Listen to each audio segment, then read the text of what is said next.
AP, Telangana రాష్ట్రాల్లో మళ్లీ 3 రోజుల పాటు వర్షాలు కురిసే అవకాశం ఉంది. వాతావరణ శాఖ అంచనా ప్రకారం రుతుపవనాలు దేశంలోకి వచ్చేశాయి. కేరళ తీరాన్ని తాకాయి. ఈ క్రమంలో ఇక రానున్న రోజుల్లో ఇతర రాష్ట్రాలకు కూడా నైరుతి రుతుపవనాలు విస్తరించనున్నాయి. తమిళనాడు, కర్ణాటక, ఏపీ, తెలంగాణలోని కొన్ని ప్రాంతాల్లో ప్రవేశించనున్నాయి. దీనివల్ల వర్షాలు కురవనున్నాయి. తెలంగాణలో రెండు రోజుల పాటు వర్షాలు పడే అవకాశం ఉన్నట్లు హైదరాబాద్ వాతావరణ శాఖ ప్రకటించింది. కొన్ని జిల్లాల్లో ఉరుములు, మెరుపులతో కూడిన మోస్తరు వర్షాలు కురుస్తాయని తెలిపింది. రాష్ట్రంలోని పలు జిల్లాల్లో భారీ వర్షాలు కురిసే అవకాశం ఉందని వాతావరణ శాఖ కేంద్రం తెలిపింది.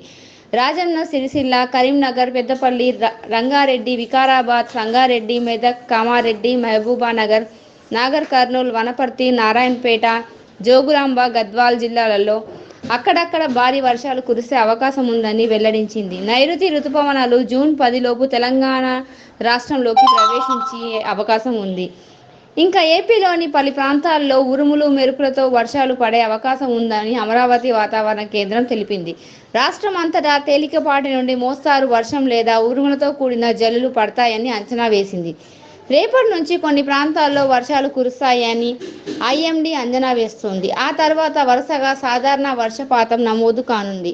ఉత్తర కోస్తా, దక్షిణ కోస్తాతో పాటు రాయలసీమ జిల్లాలోని పలు ప్రాంతాల్లో పిడుగులతో కూడిన వర్షాలు కురిసే అవకాశం ఉంది. ఇదే సమయంలో 2-3 రోజుల పాటు గరిష్ట ఉష్ణోగ్రతలు నమోదయ్యే అవకాశం ఉందని వెల్లడించింది.